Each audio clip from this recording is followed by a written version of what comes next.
ഞാൻ സ്വപ്നം കാണുന്നത് ഒരു സ്പൈഡർമാനെയാണ്. ഞാൻ ഇന്നലെ രാത്രി സ്വപ്നം കണ്ടത് സ്പൈഡർമാനെ. എത്ര പ്രാവശ്യം കണ്ടു സിനിമ? കുറഞ്ഞതൊരു 150-150.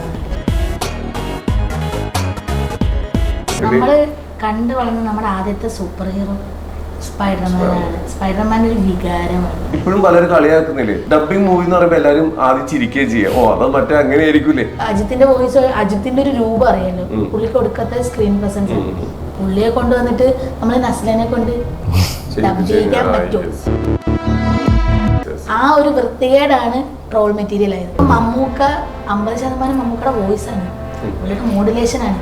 പുള്ളി അത് എവിടെയും പുള്ളി അതുകൊണ്ടാണ് 4 ഭാഷയിലും പോയി നടന്ന് ഈ ബ്രൂസ് ബാനർ ക്യാരക്ടർ ചെയ്ത മാർക്ക് റഫലോയ്ക്ക് വേണ്ടി പുള്ളിയുടെ ഒരു മൂവി ഉണ്ടായിരുന്നു, ക്രൈം 101 എന്ന് പറഞ്ഞൊരു മൂവി ഉണ്ടായിരുന്നു. അതിന് പുള്ളിയുടെ വോയിസ് മലയാളത്തിൽ കൊടുത്തത് ഞാൻ തന്നെയായിരുന്നു. ഇംഗ്ലീഷ് പോലത്തെ ഒരു ഭാഷ മലയാളത്തിലൂടെ ആക്കുമ്പോൾ ആ ഒരു ഒറിജിനാലിറ്റി കിട്ടാൻ നമ്മൾ ശരിക്കും കഷ്ടപ്പെടേണ്ടി വരും. കാരണം അവരുടെ സംസാരിക്കുന്ന ആ വാക്കുകൾ, ആ പേസ്, റിതം എല്ലാം മാറും. അവരുടെ ബോഡി ലാംഗ്വേജ് പോലും ഭയങ്കര ഡിഫറെന്റ് ആണ്. ട്രാക്ക് ചെയ്യുന്ന ഒരു സമയത്താണ് ഒരു സ്ഥലത്ത് നിന്ന് വെറുതെ നമ്മളൊന്ന് ഇൻസൾട്ട് ചെയ്തു. ഈ ഡബിങ് ഡയറക്ടറിന്റെ ചെയറിൽ ഇരുന്നിട്ട് ഞാൻ എന്തോ ആരോ ഡബ് ചെയ്തപ്പോൾ ചേട്ടാ അങ്ങനെ അല്ലല്ലോ എന്നിങ്ങനെ പറഞ്ഞപ്പോൾ അവിടുത്തെ പുള്ളിക്കാരൻ പറഞ്ഞു, നിനക്ക് എന്ത് യോഗ്യത ഉണ്ട്, ഈ ചെയറിന്റെ വില എന്താന്ന് നിനക്കറിയാം, ഇതിലിരിക്കുന്ന ആൾക്ക് എന്ത് യോഗ്യത വേണമെന്നറിയും.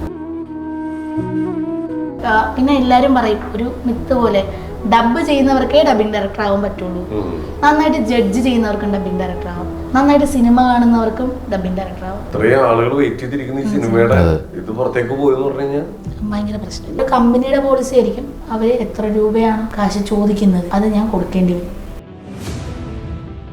ചോദിച്ച് എങ്ങനെയൊക്കെ ചോദിച്ചാലും ഞാൻ എങ്ങനെ ചോദിച്ചിട്ടും പാറപ്പള്ളിയിൽ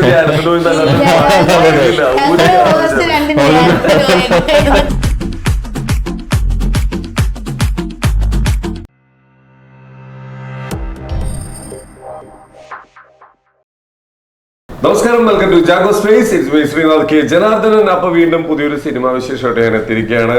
ഇത് സാധാരണ ഒരു സിനിമയല്ല, 2002 തുടങ്ങിയ അംഗമാണ്. ഇപ്പോഴും ആരാധകരെ കൂട്ടിക്കൊണ്ട് വളരെ ശക്തമായി മുന്നോട്ട് പോയിക്കൊണ്ടിരിക്കുന്ന ഒരു സിനിമയുടെ പാട്ട് തന്നെ പറയാം. വേറെ ഒന്നുമല്ല, നമ്മുടെ സ്വന്തം സ്പൈഡർമാൻ.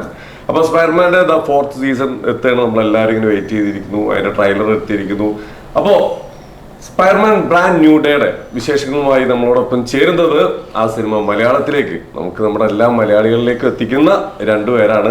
അതിന്റെ dubbing director and dubbing artist. അതുപോലെ തന്നെ നമ്മുടെ ഒരുപാട് സിനിമകളിലൂടെയും പല പല മേഖലകളിലൂടെയും കഴിവ് തെളിയിച്ച ഒരു ഉഗ്രൻ ഡബിങ് ആർട്ടിസ്റ്റ് ഉണ്ട്, നമ്മുടെ സ്വന്തം തോമസ് ചേട്ടനും നീതുവാണ്. നമസ്കാരം, welcome to our show. Thank you. വളരെ സന്തോഷം. കാരണം ഇത്രയും വലിയൊരു സിനിമയുടെ പാർട്ടാവാൻ പറ്റിയ, അവരെ ഞങ്ങൾക്ക് ഇന്റർവ്യൂ ചെയ്യാൻ പറ്റിയ ഇതൊക്കെ നമ്മൾ റിയൽ ലൈഫിൽ ഞങ്ങളൊക്കെ ഭയങ്കര എൻജോയ് ചെയ്യുന്നൊരു കാര്യം.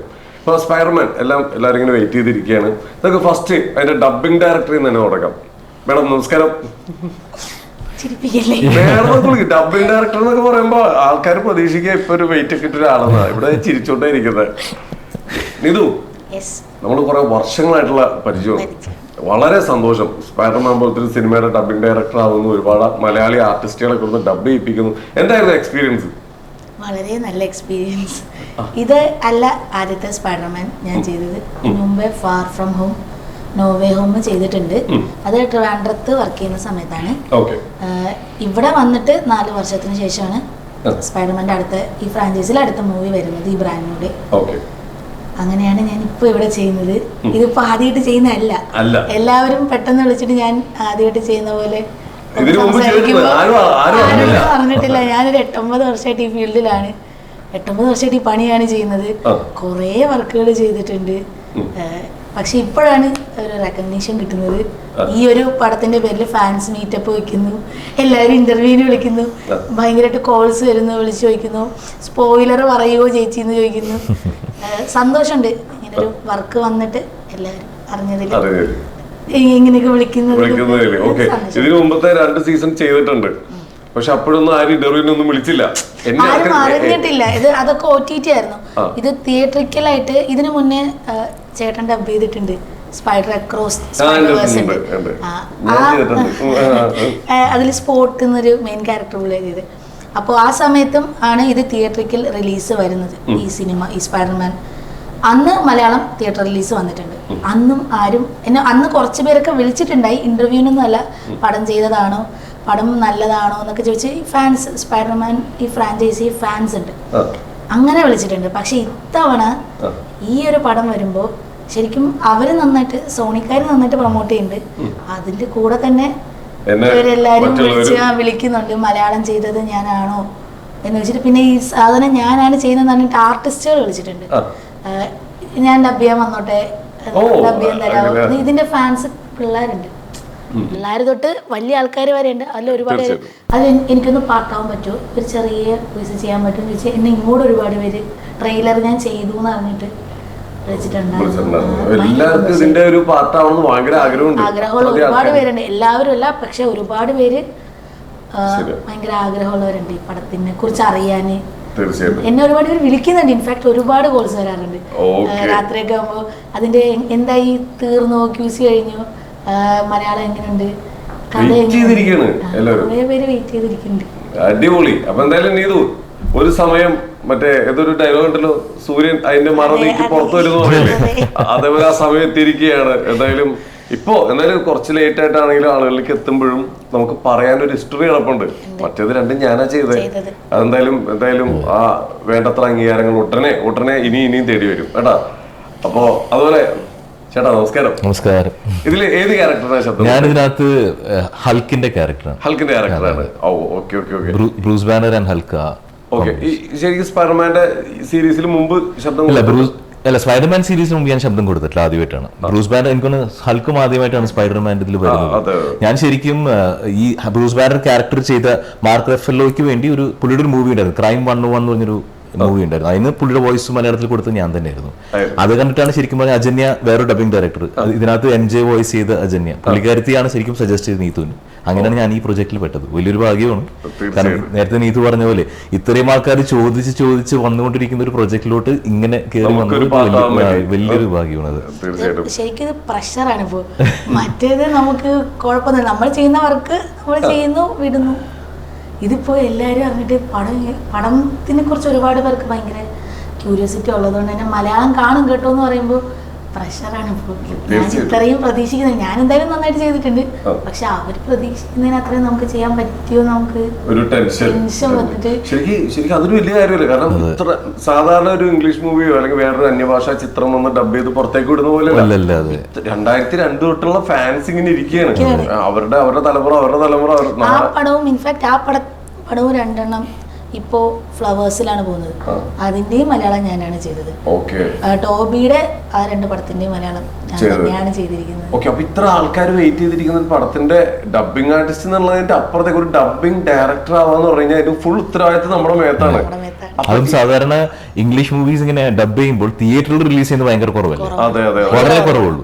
പ്ലാറ്റ്ഫോമിൽ കൂടി വേണ്ടിയാണ് ഇതിനു മുന്നേ ചെയ്തതെല്ലാം അവര് OTT വേണ്ടിയാണ് നമ്മൾ ചെയ്തിട്ടുള്ളത്. അധികം ആൾക്കാരും മലയാളം കാണില്ല എന്നൊരു ആവശ്യമില്ലാത്ത തോട്ട് നമുക്കുണ്ട്. പ്രത്യേകിച്ച് ഇംഗ്ലീഷ് ടു മലയാളം എല്ലാവരും പ്രിഫർ ചെയ്യുന്നത് തെലുഗു, കന്നഡ ടു മലയാളം കാണാനാണ്. അതുകൊണ്ടാണ് ഈ KGF, കാന്താര പോലത്തെ പടങ്ങൾക്ക് ഒരു റെക്കഗ്നീഷൻ കിട്ടുന്നത്. ഇൻഫാക്ട് ഇനിയിപ്പോൾ രാമായണം വരും, അതും മലയാളമായിരിക്കും കൂടുതൽ ആൾക്കാർ കാണുക, മലയാളികൾ കാണുക.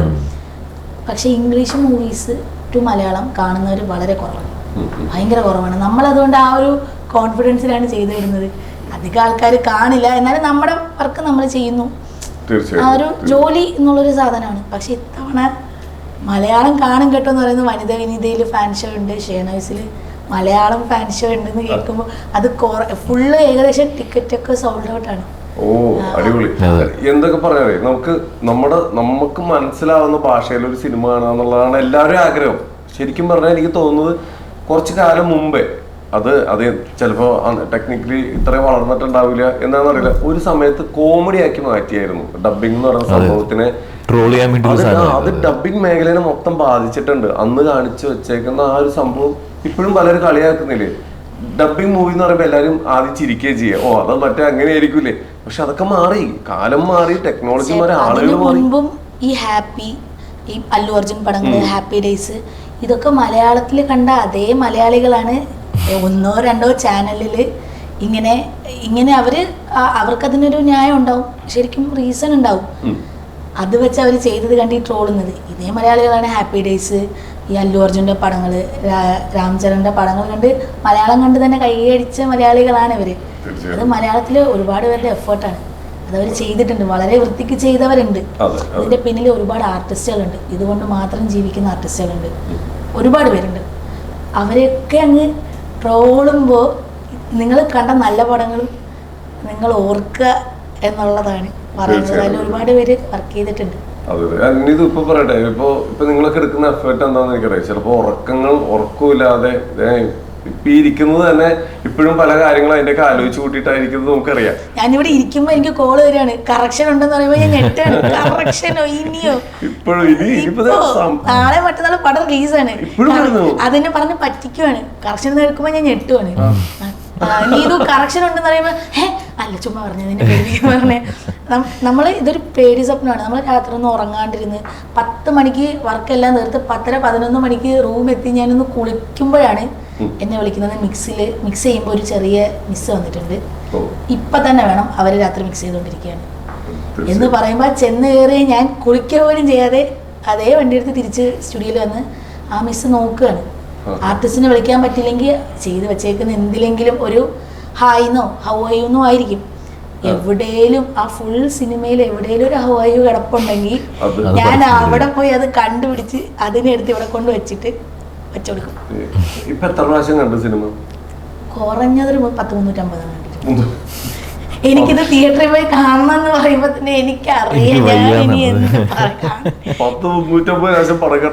പടം ഫസ്റ്റ് കാണുമ്പോഴുള്ള എക്സൈറ്റ്മെന്റ് പോവും നമുക്ക്. ലാസ്റ്റ് കുന്തം തീരുന്നില്ലല്ലോ എന്നാണ് എനിക്ക് ലാസ്റ്റ് തോന്നിയത്. ആദ്യം കാണുമ്പോൾ ചില ഷോട്ടൊക്കെ വാവ് സൂപ്പർ എന്നൊക്കെ പറയുന്നത്, ബ്രില്യൻസ്, ഡയറക്ടർ ബ്രില്യൻസ് എന്നൊക്കെ പറഞ്ഞ് നമ്മൾ കണ്ടിരുന്ന സാധനം ഇതുവരെ തീർന്നില്ലേന്നാവും. എൻ്റെ ആവുമ്പോ കഴിഞ്ഞില്ലേ, കറക്ഷൻ വിളിക്കില്ല, എനിക്കിനിത് കാണാൻ വയ്യ, അത്രയും ലെവലാവും. എന്നാലും നമുക്ക് പോയി ചെയ്യാതിരിക്കാൻ പറ്റില്ല. അത് ആ സിനിമയോടുള്ള അതൊന്നുമല്ല, നമ്മൾ പണി ചെയ്ത് ഇതൊരു ജോലിയായിട്ട് മാത്രം കാണുമ്പോൾ മടുത്തു. ഒരു ജോലി നമ്മൾ 9 to 5 ഒരു ജോലി ഡെയിലി ചെയ്യുമ്പോൾ മടുക്കില്ലേ, അതുപോലെ നമ്മൾ ഡെയിലി ആകെ ഒരു 25-30 ദിവസമേ നമ്മൾ വർക്ക് ചെയ്യുന്നുള്ളൂ. ഈ 30 ദിവസം നമ്മൾ ഇത് തന്നെ ചെയ്യുന്നു. ഞാൻ സ്വപ്നം കാണുന്നത് ഒരു സ്പൈഡർമാനെയാണ്. ഇത് ഇപ്പോഴും ഞാൻ ഇന്നലെ രാത്രി സ്വപ്നം കണ്ടത് സ്പൈഡർമാനെ. നമ്മൾ ചെയ്യാൻ ഇഷ്ടപ്പെടുന്ന ഒരു സംഭവം ഇഷ്ടമുള്ളൊരു പണിയാണ്. ഇതിപ്പോ ഈ പടം തീർന്നിട്ടൊരു 5 ദിവസത്തേക്ക് ഞാൻ വിചാരിക്കും ഈ പണിയൊന്നും എടുക്കണ്ട. ആ 5 ദിവസം കഴിഞ്ഞിട്ട് 6ാമത്തെ ദിവസം ഇതെന്താ എന്നെ വിളിക്കാത്തേ, എനിക്കെന്താ വർക്കൊന്നും വരാത്തേ നമുക്ക് തോന്നും. നമുക്ക് വീണ്ടും പക്ഷെ ഞാൻ അനസ്തേഷ്യ ടെക്നീഷ്യനാണ് പഠിച്ചത്. ഞാൻ ആ ഹോസ്പിറ്റലിൽ പോയി ഒരു ദിവസം വർക്ക് ചെയ്ത് കഴിഞ്ഞിട്ട് പിറ്റേന്ന് രാവിലെ എനിക്ക് വരണ്ട, എനിക്ക് ആശുപത്രി അങ്ങ് ബോംബിട്ട് തകർക്കണം, എനിക്ക് ജോലി ചെയ്യണ്ട, ഈ ആശുപത്രി പോകണ്ട, എനിക്കിനി പണിയെടുക്കാൻ പോകണ്ട. അമ്മ രാവിലെ കുത്തി എഴുന്നേപ്പിറ്റേന്ന് ജോലിക്ക് വിടുവാണ്, നീ പഠിച്ച ജോലിയാണ് പോയി ചെയ്യുന്ന പറഞ്ഞ്. അതേ ടൈമിൽ പിറ്റേന്ന് അന്ന് ആ സമയത്ത് ഞാൻ ഡ്യൂണ് ചെയ്യുന്നുണ്ട്. ആ വർക്ക് ഞാൻ അനസ്തേഷ്യ ടെക്നീഷ്യനായിട്ട് ട്രിവാൻഡ്രത്തൊരു ഹോസ്പിറ്റലിൽ വർക്ക് ചെയ്യുമ്പോൾ ഡ്യൂൺ ഫസ്റ്റ് മൂവി ഞാൻ മലയാളം ഇത് ചെയ്യുന്നുണ്ട്. ഇതേ ഞാൻ നൈറ്റ് ഷിഫ്റ്റ് എനിക്ക് ഇരിക്കാൻ പറ്റുന്നില്ല തലേന്ന്, ഇതേ ഞാൻ പിറ്റേന്ന് രാത്രി വന്നിരുന്ന് ഈ ഫുൾ പടം നായകൻ നൈറ്റ് ഫുൾ ഇരുന്നാണ് ഡബ് തീർക്കുന്നത്. എനിക്ക് യാതൊരു പ്രശ്നമില്ല, ഇഷ്ടപ്പെട്ട മേഖല എനിക്കിതാണ് ഇഷ്ടം, എനിക്കത് ഇഷ്ടമല്ല, അപ്പൊ ഞാൻ ഇത് ചെയ്യും. ഇഷ്ടപ്പെട്ട ജോലി നമ്മൾ കുറച്ച് കഷ്ടപ്പെട്ടാണെങ്കിലും ചെയ്യും, വർക്ക് ചെയ്യും. ഓക്കെ ഇപ്പൊ നമ്മള് കുറച്ചും കൂടി അതിലൊരു ക്ലാരിറ്റി വരുത്താൻ വേണ്ടിയിട്ടാണ്. നമ്മള് പണ്ട് ഇപ്പൊ നമുക്കൊരു മലയാളം ഡബിങ് ഇതിനൊരു ആൾക്കാരുടെ ഇടയിലൊക്കെ ഒരു നെഗറ്റീവ് സ്പ്രെഡ് ആയിരുന്നു. ആ ആൾക്കാർ തന്നെ ഇപ്പൊ KGF-ഉം ഇപ്പൊ ഈ പറഞ്ഞ പോലെ ബാഹുബലിയൊക്കെ മലയാളം വരാൻ വേണ്ടി വെയിറ്റ് ചെയ്തിരിക്കുക. കാരണം ആൾക്കാർക്ക് ഇഷ്ടമാണ് നമ്മുടെ സ്വന്തം ഭാഷയിൽ കാണാൻ. ചേട്ടൻ മുമ്പ് അന്യഭാഷ ചിത്രങ്ങൾ ചെയ്തിട്ടുള്ളതല്ലേ? ഞാൻ ശരിക്കും പറഞ്ഞ ഡബിങ് തുടങ്ങിയിട്ട് ഒരു 3 വർഷം കൃഷിയായിട്ടുണ്ടാവുള്ളൂ. അന്ധകാലത്ത് ആ സമയത്തുള്ള ഡബിങ്സ് ഒന്നും ഞാൻ ചെയ്തിട്ടില്ല. ഇപ്പോഴത്തേക്ക് ഈ ലേറ്റസ്റ്റ് ആയിട്ട് ചെയ്യുമ്പോൾ നമുക്ക് പെർഫെക്ഷൻ ഭയങ്കരമായിട്ട് ഇപ്പൊ ഞാൻ ഡബ് ചെയ്തിട്ടുണ്ട്, അത് ശരിയാക്കിച്ചേ വിടുള്ളൂ. ഇങ്ങനെ ഇരിക്കുന്നത് ആളൊന്നും അവിടെ. അപ്പോ അതിലെടുക്കുന്ന ശ്രദ്ധയും എഫേർട്ടും അതിനെ കുറിച്ചൊന്നും പറയാമോ? നമ്മൾ പ്രത്യേകിച്ച് നമ്മൾ ഏത് ഭാഷയും നമ്മൾ മലയാളത്തിലൂടെ ആക്കിയാലും മറ്റൊരു ഭാഷയിലൂടെ ആക്കുമ്പോഴേക്കും ചെറിയൊരു ഡിഫറൻസ് എന്തായാലും കാണാം. ഒരിക്കലും ആ ഒറിജിനൽ നാച്ചുറാലിറ്റി നമുക്ക് ഒരിക്കലും അത് കിട്ടില്ല. നമ്മളത് മാക്സിമം ഒറിജിനൽ ആക്കാൻ ശ്രമിക്കുകയാണ് ചെയ്യാറുള്ളത്. ക്യാരക്ടറിന്റെ ആറ്റിറ്റ്യൂഡിലാണോ? ക്യാരക്ടറിന്റെ ആറ്റിറ്റ്യൂഡ് നോക്കാറുണ്ട്. പിന്നെ അവർ സംസാരിക്കുന്ന രീതി ഇപ്പൊ ഇംഗ്ലീഷ് സംസാരിക്കുന്ന പോലെ ആയിരിക്കില്ല മലയാളം സംസാരിക്കുന്നത്. തെലുങ്ക്, അതിൽ ഇന്ത്യൻ ഭാഷകൾക്ക് പിന്നെയും ഒരു സിമിലാരിറ്റി എന്ന് വേണമെങ്കിൽ പറയാം. പക്ഷെ ഇംഗ്ലീഷ് പോലത്തെ ഒരു ഭാഷ മലയാളത്തിലൂടെ ആക്കുമ്പോൾ ആ ഒരു ഒറിജിനാലിറ്റി കിട്ടാൻ നമ്മൾ ശരിക്കും കഷ്ടപ്പെടേണ്ടി വരും. കാരണം അവരുടെ സംസാരിക്കുന്ന ആ വാക്കുകൾ, ആ പേസ്, റിതം എല്ലാം മാറും. അവരുടെ ബോഡി ലാംഗ്വേജ് പോലും ഭയങ്കര ഡിഫറെന്റ് ആണ്. അപ്പൊ അതിനോട് മാച്ച് ചെയ്ത് നമ്മൾ മാക്സിമം നാച്ചുറൽ ആക്കാൻ ശ്രമിക്കാൻ എടുക്കുന്ന ഒരു എഫേർട്ട് ഉണ്ട്. ആ എഫേർട്ട് നന്നായിട്ടുണ്ടെന്ന് വിചാരിക്കുന്നു. അതുകൊണ്ടായിരിക്കും ഒരു പക്ഷേ ആൾക്കാർക്ക് ഇപ്പൊ അത് കാണാൻ ഒരു ഇത് തോന്നുന്നു. ഒരു പക്ഷെ അതുകൊണ്ടായിരിക്കും. കാരണം പണ്ട് നമ്മൾ ഒരു എന്താ പറയുക, ഒരു നാച്ചുറൽ അല്ലായ്മ, അല്ലെങ്കിൽ നമ്മൾ ആ മുഖത്ത് നിന്ന് വരുന്ന ഒരു ശബ്ദത്തിന്റെ ഒരു വ്യത്യാസം, നമ്മൾ പ്രതീക്ഷിക്കുന്ന ഒരു ശബ്ദമായിരിക്കില്ല മുഖത്ത് നിന്ന് വരുന്നത് എന്നൊരു ഫീൽ കിട്ടുന്നത് കൊണ്ടായിരിക്കാം ഒരു പക്ഷേ പണ്ട് ആൾക്ക് അത് ആക്സെപ്റ്റ് ചെയ്യാൻ പറ്റാൻ ബുദ്ധിമുട്ടുണ്ടായിരുന്നത്. പക്ഷെ ഇപ്പൊ അത് കുറച്ചും കൂടി നാച്ചുറൽ എന്ന രീതിയിൽ കൊണ്ടുവരുന്നത് കൊണ്ട് ആൾക്കാർക്ക് ഇഷ്ടപ്പെടുന്നുണ്ട്. കാരണം ആ ക്യാരക്ടറിന് പറ്റിയ ശബ്ദമാണ്, അതേ സ്റ്റൈലാണ്, ആറ്റിറ്റ്യൂഡാണ് മനസ്സിലാവുമ്പോൾ. ഇതിലൊക്കെ ഏറ്റവും കൂടുതൽ എഫേർട്ട് എടുക്കുന്നത് എന്തായാലും ഒരു സംശയമില്ലാത്ത. അപ്പൊ ഈ ഓരോ ആർട്ടിസ്റ്റുകളെ സെലക്ട് ചെയ്യുന്നത്, ഇനിയിപ്പോ സെലക്ട് ചെയ്താൽ തന്നെ നമുക്ക് ഈ പറയുന്ന സമയത്ത് ആകെ നിസ്സാര കുറച്ച് ദിവസമുള്ളൂ, അതിനുള്ളിൽ അവരെ കൊണ്ട് ഡബ് ചെയ്ത് തീർക്കണം. കറപ്ഷൻസ് വന്നു കഴിഞ്ഞാൽ ഇവര് പുറത്ത്, അതായത് ഇനി ഈ പരിസരം വിട്ട് പോവാതെ നോക്കേണ്ടത് നമ്മുടെ ഉത്തരവാദിത്തമാണ്. ഈ ടെൻഷൻ ഇതൊക്കെ എങ്ങനെയാണ് മാനേജ് ചെയ്യുന്നത്? ഞങ്ങള് സ്ത്രീകൾ പൊതുവെ മൾട്ടി ടാസ്കിംഗ് മാസ്റ്റേഴ്സ് ആണെന്ന് ഇതിന്റെ അടിയിൽ അറിയാലോ, പറ്റും. ക്യാരക്ടറിനെ കാസ്റ്റ് ചെയ്യാന്നുള്ളത് നമ്മൾ ആദ്യം ക്യാരക്ടറിനെ കാണും. ആദ്യം ഇരുന്ന് ഫുൾ മൂവി കാണും. ഒരാൾ നടന്നു വരുന്നു, ഒരാളുടെ മാനറിസംസ് കാണുമ്പോൾ നമുക്കൊരാളെ വരും മൈൻഡിൽ. നമുക്കറിയുന്ന ആർട്ടിസ്റ്റുകൾ നമുക്കൊരാളെ മൈൻഡ് വരും. ഇപ്പോൾ ഈ മ്യൂസിക് ഡയറക്ടേഴ്സ് പാട്ട് എഴുതുമ്പോൾ തന്നെ പാടേണ്ട ആളെ കാണാറുണ്ടെന്ന് പറയാറില്ലേ. ഈ ഡയറക്ടേഴ്സ് ഇയാളെ കണ്ടാണ് ഈ ക്യാരക്ടർ എഴുതിയത്. അതുപോലെയൊക്കെ തന്നെയാണ് നമുക്ക് ആർട്ടിസ്റ്റുകളെ അറിയാം. നമ്മൾ കുറെ നാളായിട്ട് ഇവിടെ ഉള്ളവരാണെങ്കിൽ നമുക്ക് ആർട്ടിസ്റ്റുകളെ അറിയാം. അവർ എവിടം വരെ എത്തുന്നറിയാം, അവർക്ക് എത്ര കാലിബർ ഉണ്ടെന്നറിയാം. എന്നുണ്ടെങ്കിൽ നമ്മളൊരു ക്യാരക്ടർ കാണുമ്പോൾ അതേ മാനറിസംസ് ഉള്ള ഒരാളെ നമ്മൾ മാക്സിമം മൈൻഡിൽ വെക്കും. അയാളുടെ ശബ്ദമായിരിക്കില്ല ചില സമയത്ത്. ഇംഗ്ലീഷുകാരുടെ സൗണ്ട്, അവരുടെ ആ ഒരു പാറ്റേൺ, അവരുടെ റിതം എല്ലാം നമുക്ക് മലയാളത്തിൽ കിട്ടില്ല. നമ്മൾ അവരുടെ മാനറിസംസ്, അവരുടെ നടപ്പ്, ഏകദേശം അവരുടെ ഒരു ഹൈറ്റ്, വെയിറ്റ് ഒക്കെ നോക്കിയിട്ട് അത്രയൊക്കെ ഉള്ള ഒരു ആർട്ടിസ്റ്റിനെ ആയിരിക്കും കൂടുതലും പ്രിഫർ ചെയ്യുന്നത്. ഇപ്പോൾ ചേട്ടൻ അതിൽ ചെയ്ത സ്പോട്ടായിരുന്നു. സ്പോട്ടിന്റെ എല്ലാ മാനറിസംസും ചേട്ടനുണ്ട്. ആ ഒരു വെപ്രാളം, ആ ഒരു ചാട്ടം, എന്ന് പറഞ്ഞ് നിൽക്കുന്ന ഒരു സാധനമില്ലേ, അത് ചേട്ടനുണ്ട്. അതുകൊണ്ടാണ് എനിക്ക് ചേട്ടനെന്ന് അത്രയും ഡബ് ചെയ്യുന്ന പോലും അറിയില്ല. എന്നിട്ട് ഞാൻ വിളിച്ചത് ആ മാനറിസംസ് ഉണ്ട് എങ്കിൽ നമുക്കത് ചെയ്യിപ്പിച്ചെടുക്കാം. കുറച്ച് ഇരുന്നാല് ചെയ്യിപ്പിച്ചെടുക്കാം. ഇപ്പോൾ അധികം വർഷം ആവാത്ത ഒരുപാട് ആർട്ടിസ്റ്റുകളുണ്ട്. ഇപ്പോൾ വന്നിട്ട് വലിയ എക്സ്പീരിയൻസ് ഇല്ലാത്ത 1 വർഷം 2 വർഷമായ വലിയ പടങ്ങൾ ചെയ്യാത്ത ആർട്ടിസ്റ്റുകൾ ഉണ്ടാവും. അവര് വന്ന് അവർക്ക് ആ മാനറിസംസ് കറക്റ്റ് ആണെങ്കിൽ കുറച്ച് സമയം എടുത്താണെങ്കിലും നമുക്കത് പെർഫെക്റ്റ് ആക്കും, നാച്ചുറൽ ആക്കാൻ പറ്റും. സൗണ്ട് മാത്രമല്ലല്ലേ, ആ ക്യാരക്ടറിന്റെ ഒരു മാനറിസം. ഇപ്പൊ ഇംഗ്ലീഷുകാരുടെ സൗണ്ട് നമുക്ക് എന്തായാലും വരില്ലല്ലോ, ശബ്ദമല്ല കൂടുതലും മാനറിസംസ് ആണ്. ഞാൻ പഠിച്ചതും ഞാൻ കണ്ടതും ഒക്കെ അങ്ങനെയാണ്. കൂടുതലും ആൾക്കാർ മാനറിസംസ് നോക്കിയിട്ട്. പിന്നെ ഈ ഹൾക്കിന്റെ പോലത്തെ വോയിസ് എന്നൊക്കെ പറയുമ്പോൾ ഓൾറെഡി പുള്ളി ഒരെണ്ണത്തിൽ ഈ ബ്രൂസ് ബാനർക്ക് ചെയ്തിട്ടുണ്ട്. അപ്പോൾ അത് ഓൾറെഡി എവിടെയെങ്കിലും രജിസ്റ്റർ ആയിരിക്കും. അപ്പോൾ നമുക്കത് പുള്ളിയെ കൊണ്ട് തന്നെ ചെയ്യിക്കുമ്പോൾ നമുക്ക് കഷ്ടപ്പെടണ്ട. എനിക്കിനി ഒരാളെ ഈ വോയിസിന് ഒരാളെ എനിക്ക് അന്വേഷിച്ച് നടക്കണ്ട. ഓൾറെഡി ചെയ്തതാണ്, ഓൾറെഡി ഒരിടത്ത് രജിസ്റ്റർ ആണ്. കണ്ടവര് ആരെങ്കിലും ഇത് മലയാളത്തിൽ കണ്ട ഒരാളായിരിക്കുമല്ലോ അടുത്ത പടവും മലയാളത്തിൽ കാണുള്ളൂ. അപ്പോൾ പുള്ളിയുടെ വോയിസ് ആണ്, ഇത് ഒരേ വോയിസ് ആണല്ലോ. ഇപ്പൊ അല്ലു അർജുനും ജിസ്റ്റു ചെയ്ത് വരുന്ന പോലെ തന്നെ അങ്ങനെ നമുക്ക് ഒരാൾ ചെയ്തിട്ട്, ഇപ്പൊ ഞാനിപ്പോ ചേട്ടനെ കൊണ്ട് ഹൾക്ക് ചെയ്യിച്ചു. ഇനി നാളെ ഒരു ഹൾക്കിന് ഒരു സാധനം വരുമ്പോൾ പുള്ളിയെ തന്നെ വിളിക്കും. മലയാളം തിയേറ്ററിക്കലും കൂടെയാണ്, പുള്ളിയെ തന്നെ വിളിക്കും. പുള്ളി ഓൾറെഡി ഒരെണ്ണം ചെയ്തത് കൊണ്ടാണ് എനിക്ക് സജഷൻ വന്നത്. അതുപോലെ ചില വോയിസുകൾ അങ്ങനെ ആയിരിക്കില്ല. കാണുമ്പോൾ നമുക്ക് എടുക്കാം, ഓക്കെ ഇത് പുള്ളി ശരിയാണ്, ചെയ്യിപ്പിച്ച് നോക്കും ഒരു തവണ. ഓക്കെ ആണ്, വലിയ പ്രശ്നമില്ല, നമുക്ക് തലവേദന ഇല്ലാണ്ട് പുള്ളി ചെയ്തു പോകും. ഇച്ചിരി ഇരുന്നാൽ മതി എന്നുണ്ടെങ്കിൽ മാക്സിമം അവരെ കൊണ്ട് തന്നെ ചെയ്യിക്കും. നാച്ചുറാലിറ്റിക്ക് വേണ്ടിയാണ്. പെർഫെക്ഷൻ എന്നൊരു സാധനം നമുക്ക് എല്ലാത്തിലും എത്താൻ പറ്റില്ല. അവർ ചെയ്തു വെച്ചേക്കുന്ന പെർഫെക്ഷൻ ഒന്നും സിംഗ് സൗണ്ട് കൂടെയാണ്. നമുക്ക് അറിയാലോ, സിംഗ് സൗണ്ടാണ് അവർ. നമ്മൾ അതേ സാധനം ഇവിടെ ഡബ് പിടിക്കണം, ആ മീറ്ററിൽ ലിപ്പ് എത്തിച്ച് പിടിക്കാന്നുള്ളതേ ഉള്ളൂ. ആ ഒരു സാധനം കിട്ടിയാൽ മതി. അപ്പം നിങ്ങൾക്ക് കാണുന്നവർക്ക് ആ ഒരു ബുദ്ധിമുട്ട് തോന്നില്ല. ഇപ്പൊ ഈ അജിത്തിന്റെ വോയിസ്, അജിത്തിന്റെ ഒരു രൂപം അറിയാലോ, പുള്ളിക്ക് കൊടുക്കാത്ത സ്ക്രീൻ പ്രസൻസ്. പുള്ളിയെ കൊണ്ടുവന്നിട്ട് നമ്മൾ നസ്ലിനെ കൊണ്ട് ഡബ് ചെയ്യിക്കാൻ പറ്റും. ആ ഒരു വൃത്തികേടാണ് ട്രോൾ മെറ്റീരിയൽ ആയത്. ആ ഒരു വൃത്തികേടാണ് ട്രോൾ മെറ്റീരിയൽ ആയത്. പുള്ളിയുടെ തന്നെ ശബ്ദം, പുള്ളിയുടെ തന്നെ രൂപത്തിലുള്ള ഒരാൾക്ക് അത്രയും ശബ്ദം ഉണ്ടാവും. ആ ഒരു ഐറ്റം വെയിറ്റും ഉണ്ടെങ്കിൽ നല്ല ബേസ് ഉണ്ടാവും. ആ ബേസ് അവിടെ ഇട്ട സെറ്റ്. പിന്നെ ഡയലോഗ്സ് എല്ലാ പടത്തിലും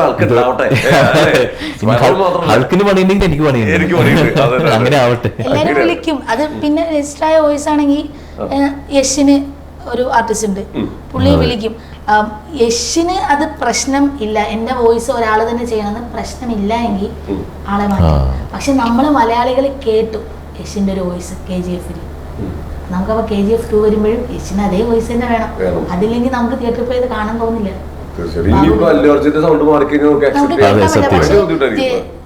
ജോയി ചേട്ടന് ആ ഒരു പ്രായത്തിന്റെ ഒരു സാധനം ഉണ്ട്. അല്ലു അർജുൻ അത് മാറ്റാൻ സമ്മതിക്കില്ല. അതായത് എനിക്ക് ആ ഒരു റൊമാൻറ്റിക് ഹീറോയുടെ വോയിസിന് ഇട്ടാൽ മതി. എനിക്ക് ഈ മലയാളത്തിൽ പുള്ളി ചെയ്താൽ മതി. മല്ലൂസിനെ കേൾക്കാൻ ആഗ്രഹിക്കുന്നത് അത് എന്റെ രൂപം മാത്രമല്ല, എന്റെ ശബ്ദവും രജിസ്റ്ററാണ്. പുള്ളി അത് മാറ്റാൻ സമ്മതിക്കില്ല. ഇപ്പൊ ജിസേട്ടന്റെ കാര്യം പറഞ്ഞപ്പോ ഇപ്പൊ അല്ലൂരിന്റെ സൗണ്ട് കൊടുക്കുന്നത് ഇത് അല്ലു മോണിറ്റർ ചെയ്യുന്നുണ്ടോ? പിന്നെ എല്ലാവരും മോണിറ്റർ ചെയ്യുന്നുണ്ട്. അല്ലു അർജുന് തന്നെ അറിയാം മല്ലു അർജുൻ ആയത് പുള്ളിയുടെ രൂപം കൊണ്ട് മാത്രമൊന്നും അല്ല. ഇപ്പൊ മമ്മൂക്ക 50% മമ്മൂക്കയുടെ വോയിസ് ആണ്, പുള്ളിയുടെ മോഡുലേഷൻ ആണ്. പുള്ളി അത് എവിടെയും പുള്ളി അതുകൊണ്ടാണ് 4 ഭാഷയിലും പോയി നടന്ന് ഡബ് ചെയ്യുന്നത്. പുള്ളിക്ക് എല്ലാ ഭാഷയും അറിയാം. സൗത്തില് പുള്ളി എല്ലായിടത്തും പോയി തമിഴിലാണെങ്കിൽ പുള്ളി തമിഴിൽ തന്നെ ഡബ് ചെയ്യും, തെലുങ്കാണെങ്കിൽ അതിൽ തന്നെ ഡബ് ചെയ്യും, കന്നഡ ആണെങ്കിൽ അതിൽ തന്നെ ഡബ് ചെയ്യും. പുള്ളിയുടെ ശബ്ദത്തിലേ ചെയ്യും. പുള്ളി എന്താണോ എക്സ്പ്രസ് ചെയ്യുന്നത് പകുതി പുള്ളിയുടെ ശബ്ദവും കൂടെ. അത് പുള്ളിക്ക് അറിയാം ആ വില. അത് വേറെ ഒരാള് ചെയ്താലും പെർഫെക്ഷൻ വരില്ല. അതുപോലെ മല്ലു അർജുൻ ആയത് മല്ലു അർജുന്റെ ശബ്ദം കൂടെ തന്നെയാണ്. പുള്ളി മാറ്റാൻ സമ്മതിക്കത്തില്ല. ഇല്ലെങ്കിൽ മലയാളികൾ അംഗീകരിക്കില്ല. ഇനി ജിസ്റ്റോയി ആയിട്ട് പോകുന്ന പറഞ്ഞാലും പുള്ളി വയ്ക്കില്ല. എത്ര രൂപ എടുത്തിട്ടും ജിസ്റ്റോയെ കൊണ്ട് തന്നെ ഡബ്. പുഷ്പയിലൊക്കെ വന്ന് ഫയർ അല്ലടാ ഫ്ലവർ അല്ലടാ ഫയർ ആന്ന് പറയുമ്പോ ജിസ്റ്റോയി ചേട്ടന്റെ ഒരു മോഡുലേഷൻ ഉണ്ട്. അത് ശരിക്കും ഭയങ്കര ബേസിട്ട് പറഞ്ഞ നമുക്കത് ബേസിട്ട് കേൾക്കണ്ട, നമുക്ക് ജിസ്റ്റോയി ചേട്ടന്റെ സൗണ്ടിൽ കേട്ടാൽ മതിയത്. പുള്ളി അത് അങ്ങനെ ചെയ്യുള്ളൂ. പുള്ളി ചെയ്യുന്നത് ഭയങ്കര രസമാണ്. നമ്മൾ പ്രതീക്ഷിക്കുന്നതും അത് തന്നെയാണ്. അടിപൊളി. എന്താണ് സ്പൈഡർമാൻ സീസൺ 4 നമ്മൾ കാണാൻ പോകുന്നത്? വിഷ്വൽ ട്രീറ്റ് ആയിരിക്കും. നിങ്ങൾ പ്രതീക്ഷിക്കുന്ന എല്ലാം പടത്തിലുണ്ട്, നിങ്ങൾക്ക് വേണ്ടതെല്ലാം പടത്തിലുണ്ട്. ഉണ്ട്. കഴിഞ്ഞ തവണത്തെ പോലെ അല്ല. ടോം ഹോളണ്ട് കുറച്ചുകൂടെ വളരെ നന്നായിട്ട് അഭിനയിക്കുന്നുണ്ട്. പുള്ളി അഭിനയിക്കുന്നില്ല എന്നല്ല, ഇമോഷൻസ് ഭയങ്കര മെച്യൂരിറ്റി ഉണ്ട് പുള്ളിക്കാരൻ്റെ അഭിനയത്തിന്. നമുക്ക് കണ്ടിരിക്കാവുന്ന ഒരുപാട് സാധനങ്ങൾ അതിൽ ഉണ്ട്. പക്ഷെ എന്തോ എനിക്ക് ഇറങ്ങിയ സീസൺ വെച്ച് നോക്കുമ്പോൾ ഇതിന്റെ ട്രailer എനിക്ക് ഭയങ്കര ഇഷ്ടമായി. എവിടെയോ ഒരു ഇന്ത്യൻ ടച്ച് വന്ന ഒരു ഫീലൊക്കെ വരുന്നുണ്ട്. ആ ലാസ്റ്റത്തെ എല്ലാ റെഡ് ഫൈറ്റ് ഒക്കെ ഇല്ലേ, എവിടെയൊക്കെയോ എന്തൊക്കെയോ നമ്മുടെ ഏതൊക്കെയോ പുരാണങ്ങളൊക്കെ ആയിട്ട് എന്തോ കണക്ഷൻ ഉള്ള പോലെ ഒരു ഫീൽ. പക്ഷെ ഭയങ്കര രസമായിട്ടുണ്ട്. പ്ലസ് പറഞ്ഞ പോലെ അതിലെ നായകന്റെ മുഖത്തൊന്നും നമ്മൾ കാണാത്ത കുറെ ഭാവങ്ങൾ ഇപ്രാവശ്യം. ഈ എല്ലാവരും പറയുന്നുണ്ട് എല്ലാവർക്കും സ്പൈഡർമാൻ ആവാൻ ആഗ്രഹമുണ്ട്, പീറ്റർ പാർക്കർ ആർക്കും ആവണ്ട. കാരണം എല്ലാവരും റിയൽ ലൈഫിൽ കണ്ടു വളർന്ന നമ്മുടെ ആദ്യത്തെ സൂപ്പർ ഹീറോ സ്പൈഡർമാനാണ്. സ്പൈഡർമാൻ ഒരു വികാരമാണ്. പുള്ളി ഇനിയിപ്പോ ഒരുപാട് പേര് മാറി. ടോബിയിൽ നിന്ന് ടോം വരെ എത്തുമ്പോ 3 സ്പൈഡർമാൻ മാറിയിട്ടുണ്ട്. നമ്മൾ എന്നാൽ സ്പൈഡർമാനാണ്. എനിക്ക് ടോബിയാണ് ഇഷ്ടം എന്ന് പറഞ്ഞ് ഞാൻ ടോബി മാത്രം കാണില്ല, സ്പൈഡർമാനാണ് നമുക്ക് കാണേണ്ടത്. അത് പീറ്റർ പാർക്കർ അല്ല, പീറ്റർ പാർക്കറുടെ ഇമോഷൻസ് അല്ല, സ്പൈഡർമാൻ എന്നുള്ളൊരു ക്യാരക്ടർ ഇഷ്ടം. പിന്നെ നമ്മുടെ സൂപ്പർ ഹീറോസ് മുമ്പ് ശക്തിമാൻ ഇതൊക്കെ അവിടെ കിടപ്പുണ്ട്. സിനിമയെ നമ്മൾ ആക്സെപ്റ്റ് ചെയ്തത് ഒരു സൂപ്പർമാൻ. ചെറുപ്പം തൊട്ട് എല്ലാവരും ഇപ്പോഴത്തെ ഒരു കുട്ടി ആദ്യം ഡ്രസ് ചെയ്യുന്നത് ഒരു സൂപ്പർ ഹീറോ ആകുമ്പോ സ്പൈഡർമാൻ എന്ന് പറഞ്ഞു. എനിക്കെപ്പോഴും തോന്നിയിട്ടുള്ള പീറ്റർ പാർക്കറാണ് കുറച്ചും കൂടി ടഫ് ആയിട്ടൊരു. കാരണം പുള്ളിക്ക് ആ നോർമൽ ലൈഫില് അത് ജീവിക്കാൻ ഒന്നും പറയാതെ ഞാൻ ഇതല്ല എന്ന് കാണിച്ചിട്ട് അതൊക്കെ ഒരു നോർമൽ ലൈഫ് ജീവിക്കുക എന്ന് പറഞ്ഞാൽ ഒരു എളുപ്പമുള്ള കാര്യമില്ലല്ലോ. നമ്മളെപ്പോഴും അറ്റൻഷൻ ആഗ്രഹിക്കുന്ന മനുഷ്യരാണ് നമ്മൾ. ഞാൻ ഇതാണ് ഞാനത് ആണെന്ന് കാണിക്കാനല്ലേ ശ്രമിക്കുള്ളൂ. പക്ഷെ പീറ്റർ പാർക്കർ എന്ന ക്യാരക്ടർ അതല്ലല്ലോ. ആരോടൊന്നും പറയണ്ട, ഞാൻ ഇതാണ് പക്ഷെ ആരും അറിയണ്ട എന്നൊരു ആ ഒരു ഫ്രസ്ട്രേഷനിൽ നിൽക്കുന്ന ഒരു ക്യാരക്ടറാണല്ലോ പീറ്റർ പാർക്കർ. കാണാൻ ആഗ്രഹിക്കുന്ന സ്പൈഡർമാൻ ആണെങ്കിലും ഇതിലിപ്പോ നമ്മളൊരു നായകൻ വില്ലൻ ഒരു കോൺസെപ്റ്റിന്റെ അപ്പുറത്തേക്ക് നമുക്ക് ഭയങ്കര ഇൻട്രസ്റ്റിംഗ് ആവുന്ന രീതിയിലുള്ള കുറെ എലമെന്റ്സും കൂടി ആഡ് ചെയ്തിട്ടുണ്ടല്ലോ ഈ പടത്തില്. നമ്മൾ സാധാരണ ഒരു 3 സീരീസ് കണ്ട പോലെ അല്ല ഇത്. എല്ലാ റൈറ്റപ്പുകളിലൊക്കെ അത് ഭയങ്കരമായിട്ട്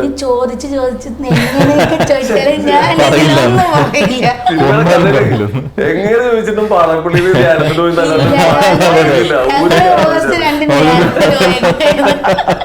പറയില്ലടാ. അത് ഇതിനൊക്കെ വൻ എഗ്രിമെന്റും പരിപാടികളൊക്കെ അല്ലേ നമുക്ക്. വീഡിയോ കണ്ടത് എല്ലാത്തിലും എന്റെ പേരിങ്ങനെ വീഡിയോയില് മൊത്തം നീതു ശ്രീകുമാർന്ന് എഴുതി വെച്ചേക്കുക. എന്നുവെച്ചാൽ ഇത് പുറത്തു പോയാല് ലീക്കാക്കി ഡബ് ചെയ്യുന്ന ആ ഒരു സ്ക്രീനില് വീഡിയോയില് വാട്ടർമാർക്ക് ഉണ്ട്. ഞാൻ ചോദിക്കട്ടെ, എങ്ങാനും ഇതിന്റെ ഒരു എന്താ പറയാ സീരിയസ്നെസ് മനസ്സിലാവാൻ വേണ്ടിട്ടാട്ടോ കാണുന്നവർക്ക്. ഇപ്പൊ ഒരു സ്പൈഡർമാൻ പോലത്തെ സിനിമ നമ്മുടെ കയ്യിലേക്ക് വന്നു, എങ്ങാനും അതിന്റെ ഒരു ക്ലിപ്പോ എന്തെങ്കിലും പുറത്ത് പോയി കഴിഞ്ഞാൽ ഇതിന്റെ ഉത്തരവാദിത്തം മുഴുവൻ ആയിരിക്കും. ഇപ്പൊ ആർട്ടിസ്റ്റുകള് ആരുടെങ്കിലും പോയി ഒരു സ്പോയിലർ പറഞ്ഞ് അത് ലീക്കായി കഴിഞ്ഞാൽ പോലും ഇവർക്കൊക്കെ വേണ്ടി സൈൻ ചെയ്യുന്നത് ഞാനായിരിക്കും. എന്റെ പേരിലായിരിക്കും സൈൻ ചെയ്യുക അവരുമായിട്ട്. ഞാൻ വർക്ക് ചെയ്യുന്നത് PFT എന്ന് പറഞ്ഞിട്ട് ഒരു കമ്പനിയുടെ ഫ്രീലാൻസ് ഡബിംഗ് ഡയറക്ടറാണ്. ഈ കമ്പനി സോണിയായിട്ട് വെണ്ടേഴ്സാണ്. അപ്പോൾ അവിടെ നിന്ന് ഒരു സാധനം വരുമ്പോൾ അവർ സൈൻ ചെയ്ത് വിടും. ഈ സൈൻ ചെയ്ത് വിടുന്നതിൽ മലയാളം ഇപ്പോൾ എല്ലാ ലാംഗ്വേജും, അവർ സൗത്തിലെ എല്ലാ ലാംഗ്വേജും ചെയ്യുന്നവരാണ്. മലയാളത്തിൽ ഞാനായിരിക്കും ഈ കാര്യങ്ങളൊക്കെ നോക്കുന്നത്. മലയാളത്തിലെ കാര്യങ്ങൾ, കേരളത്തിലുള്ള ഡബ്ബിങ്ങിൻ്റെ അവരുടെ ഡബ്ബിങ്ങിൻ്റെ കാര്യങ്ങൾ ഞാനായിരിക്കും നോക്കുക. അപ്പോൾ ഒബിയസ്ലി അത് എൻ്റെ തലയിലാണ്. എൻ്റെ ഒരു സൈൻ അവിടെ കിടപ്പുണ്ട്. ആർട്ടിസ്റ്റിന് വേണ്ടിയും ഒക്കെ ഞാനാണ് സൈൻ ചെയ്യുക. അപ്പം ഇതിലാരെങ്കിലും ഒരാൾ പോയി എന്തെങ്കിലും ഒരു സ്പോയിലർ പറഞ്ഞ് അത് ലീക്കായി, ഇപ്പോൾ സോഷ്യൽ മീഡിയ വഴിയോ അല്ലാണ്ട് ഇത് ലീക്കായി കഴിഞ്ഞാൽ അത് എൻ്റെ പേരിലായിരിക്കും വരിക. അതിനവർ ഓരോ കമ്പനിയുടെ പോളിസി ആയിരിക്കും, അവർ എത്ര രൂപയാണ് കാശ് ചോദിക്കുന്നത് അത് ഞാൻ കൊടുക്കേണ്ടി വരും. ഞാൻ ബാധ്യസ്ഥയാണ്, അത് കൊടുക്കേണ്ടി വരും. ഇപ്പം എൻ്റെ ഈ വർക്ക് ചെയ്യുന്ന PFT-ല് അവർക്കും അത് പ്രശ്നവും. പിന്നെ അവർക്ക് റെഡ് മാർക്ക് വീഴും. അവർക്ക് പിന്നെ ഏതെങ്കിലും ഒരു വർക്ക് വേറൊരു കമ്പനി വഴി അവർക്ക് ഫ്യൂച്ചറിൽ ഭയങ്കരമായിട്ട് ബാധിക്കും. എനിക്ക് പിന്നെ വർക്കേ ചെയ്യാൻ പറ്റില്ല, ബാനാവും. എമൗണ്ട് എന്ന് പറഞ്ഞാൽ നമ്മൾ ചിന്തിക്കാൻ പറ്റാത്ത സാധനമായിരിക്കും. കാരണം ഈ സിനിമ ഇത്രയും ആളുകൾ വെയിറ്റ് ചെയ്തിരിക്കുന്ന ഈ സിനിമയുടെ ഇത് പുറത്തേക്ക് പോയെന്ന് പറഞ്ഞു കഴിഞ്ഞാൽ ഭയങ്കര പ്രശ്നം. കോടികളായിരിക്കും. എന്റെ കയ്യിൽ കോടിയൊന്നുമില്ല, അതുകൊണ്ട് ഞാൻ എവരെ ഒന്നും വായ തുറക്കാൻ സമ്മതിക്കുന്നില്ല. അപ്പൊ അങ്ങനെയൊക്കെ അപ്പൊ നമ്മളെടുക്കുന്ന തയ്യാറെടുപ്പുകൾ അതിനകത്തേക്ക് പോകുമ്പോ ഫോൺ ഇങ്ങനെയുള്ളതൊന്നും യൂസ് ചെയ്യാൻ പാടില്ലല്ലോ. ഞാൻ അങ്ങനെ അധികം ഫോണൊന്നും കൊണ്ടുപോകേണ്ടത് ഇവരെല്ലാം ആർട്ടിസ്റ്റുകളാണ്. നമുക്ക് ഇപ്പൊ പുതിയൊരു സ്ട്രേഞ്ചർ ഒരു ആർട്ടിസ്റ്റ് വരികയാണ്, അവര് വരുവാണെങ്കിൽ ഞാൻ പിള്ളേര് വന്ന് ഡബ് ചെയ്യുമ്പോ ഫോൺ പുറത്ത് വെപ്പിക്കും. അവരുടെ അടുത്ത് പറഞ്ഞാലും അവർക്ക് ചിലപ്പോൾ മനസ്സിലാവില്ല. അവരൊരു എക്സൈറ്റ്മെന്റും ഉണ്ട്, ഫോട്ടോ ഒക്കെ എടുത്ത് വെക്കും. ഫോട്ടോ പുറത്തു പോകാൻ പാടില്ല. അവര് ഡബ് ചെയ്യുമ്പോ മൈക്ക് സ്ക്രീനൊക്കെ ഒന്ന് ബ്ലറൊക്കെ ചെയ്ത് ഇങ്ങനെ ഡബ് ചെയ്യുന്നതായിട്ട് ഫോട്ടോ എടുക്കാറുണ്ട്. അവരെ കൊണ്ട് ഞാൻ ഫോൺ എടുക്കണ്ട, ഇവിടെ വെച്ചോളൂ എന്ന് പറയും. അല്ല, ഇങ്ങനത്തെ പടങ്ങൾ മെയിൻലി ചെയ്യുന്ന സ്റ്റുഡിയോസിൽ പലതും നമ്മൾ ഫോൺ പുറത്ത് വെച്ചിട്ട് അകത്ത് കയറ്റുള്ളൂ. അത് നിർബന്ധമാണ്. ഞാൻ ചെയ്യാത്തത് മെയിൻ ആർട്ടിസ്റ്റുകൾ വന്നാല് ഇവർക്ക് ഒരുപാട് കോളുകൾ വരുന്നതാണ്. കുറച്ച് എല്ലാവരും പ്രായമുള്ളവരായിരിക്കും ആണ്. അപ്പോൾ ഇവരൊക്കെ വീട്ടിൽ എമർജൻസി വരും, എനിക്കെടുത്ത് കൊടുക്കാം. പക്ഷെ എപ്പോഴും ഭയങ്കരമായിട്ട് സ്പീഡിൽ വർക്ക് പൊയ്ക്കൊണ്ടിരിക്കുമ്പോൾ ഞാൻ കണ്ടങ്ങ് തിരിച്ചു വയ്ക്കും. എനിക്കങ്ങനെ ഒരു സ്വഭാവമാണ്. ആരായാലും തിരിച്ചു വിളിക്കുക, അമ്മയാണോ വൈഫാണോ പിന്നെ വിളിക്കാം എന്ന് നമ്മൾ വിചാരിക്കും. ചിലപ്പോൾ അവർക്ക് എന്തെങ്കിലും എമർജൻസി ഉണ്ടാവും. അതുകൊണ്ട് ഞാൻ ഇവരുടെ അടുത്ത് പറയും, ചേട്ടാ ഫോണൊന്നും ഫോട്ടോന്ന് എടുക്കരുത്, ചേച്ചി ഫോട്ടോന്ന് എടുക്കരുത്. അവരാരും എടുക്കത്തില്ല, പ്രൊഫഷണൽസ് ആരും ചെയ്യില്ല. ഈ പലരുടെ ഇപ്പത്തെ ഒരു പരിപാടിയാണ് ഹോം തിയേറ്റർ. ഇതെല്ലാം വീട്ടിലുണ്ടല്ലോ, നമുക്കത് പയ്യെ ഇതിൽ വരുമ്പോൾ വീട്ടിലിരുന്ന് കാണാം. മൊബൈലിൽ കാണുന്ന ഒരുപാട് ആൾക്കാരുണ്ട്. പല വേണമെന്ന് വെച്ച് കഴിഞ്ഞാൽ നമുക്ക് സമയം ഉണ്ടാക്കി തിയേറ്ററിൽ പോവാം. പക്ഷെ വേണ്ട, നമുക്കത് ഇനിയിപ്പോൾ ഇതിൽ വരുമ്പോൾ സമാധാനമായിട്ട് വീട്ടുകാർക്ക് അങ്ങനെ ഒരു വിഭാഗം ആൾക്കാർ ഇപ്പൊ ഉണ്ട്. തിയേറ്ററിൽ പോയി കാണേണ്ടത് എന്താ പറയാ, ഇതിപ്പോ തിയേറ്ററിൽ തന്നെ കാണണം എന്നുള്ളതിൽ എന്താണ് പറയാനുള്ളത്? തിയേറ്റർ എക്സ്പീരിയൻസിനുള്ള സാധനങ്ങളാണ്. ഇംഗ്ലീഷുകാർ തിയേറ്ററിലേക്ക് വേണ്ടിയാണ് പടം ചെയ്യുന്നത്, അതാണ് സത്യം. നമ്മൾ മലയാളികൾക്ക് OTT തിയേറ്റർ മൂവീസ് പോലെയല്ല. അവരെന്ത് ചെയ്താലും അതിന് ഭയങ്കര അവരുടെ എഫേർട്ട്, അവരുടെ ആ വിഷ്വൽ ട്രീറ്റ്, അത് ഭയങ്കര ഒരു സംഭവമാണ്. കൂടുതലും നമ്മൾ ഈ ഹൊറർ മാത്രമല്ല, അവരുടെ എന്തോരം ഈ ഒഡീസിയൊക്കെ തിയേറ്ററിന് വേണ്ടി ഇറക്കുന്നതാണ്. ഇതുപോലെ തിയേറ്ററിന് വേണ്ടി അവർ ഈ ഐമാക്സിന് വേണ്ടി ഇറക്കി, അതുപോലെ അവർ ഇറക്കുന്നത് തിയേറ്ററിന് വേണ്ടിയാണ്. കൂടുതലും മാർവൽ മൂവീസ് അത് തിയേറ്ററിൽ തന്നെ നമ്മൾ പോയി കണ്ടാലേ അതിൻ്റെ ഒരു ഇമ്പാക്ട് നമുക്ക് അറിയാൻ പറ്റും. ഇത് വന്നിരുന്ന് നമ്മൾ ഫോണിലൊക്കെ ഇരുന്ന് കാണുമ്പോൾ സത്യം അത് പടത്തിനോട് ചെയ്യുന്നൊരു ദ്രോഹമാണ്. ഇത്ര ഉള്ളൂന്ന് തോന്നും. അത് ചില പടങ്ങൾ കണ്ടിട്ടില്ലേ, തിയേറ്ററിൽ കണ്ടിട്ട് OTT വരുമ്പോൾ നമുക്ക് ഇഷ്ടപ്പെടില്ല. OTT കാണുന്നവർക്ക് അത് ട്രോളിയൊക്കെ പറയും, പക്ഷെ തിയേറ്ററിൽ കാണുമ്പോൾ അതുപോലെ ഒരു പടമാണ്. ഒരുപാട് നല്ല ഷോട്ട്സുകൾ, ഒരുപാട് നല്ല മൊമെന്റ്സ് ഉണ്ട് തിയേറ്ററിൽ കാണാൻ പറ്റിയ. ഫാൻസ് എന്തായാലും തിയേറ്ററിൽ തന്നെ അത് കാണുള്ളൂ. അത് എന്തുകൊണ്ടെന്ന് ആലോചിച്ചാൽ മതി.